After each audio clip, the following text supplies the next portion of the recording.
I believe it took you a long time to tell them that you knew. When I was 21, I told them. I was still rather frightened of my mother. You know, she could be very fierce, and I thought, if I try to do this thing face to face, she'll lose her temper, and then what? I don't mean to say that she was like this all the time. She wasn't, but she had a short fuse. And that's a big emotional charge, isn't it? That's right, and she knew who was boss, and it wasn't me.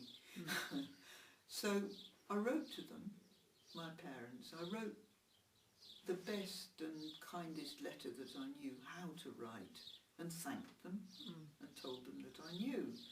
And that was when my father wrote a beautiful letter to me saying, it's all my fault. I wouldn't let your mother tell you. I know she was frightened that you'd find out, but I wanted you to believe that you were ours. And he said, when we opened your letter, your mother threw her apron over her head and she cried all day. And I thought, oh, oh dear, yes. So it was a mixed picture. I mean, my mother could be very fierce. She had red hair and she had the temper that went with it. She found it extremely irritating, and I realise now, anxiety-making, that I was such an odd child in her kind of view, anyway.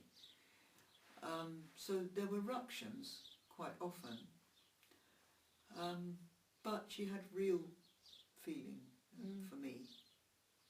And we became very fond of each other, and we were very close by the time the end of her life came, for which I've always been enormously grateful.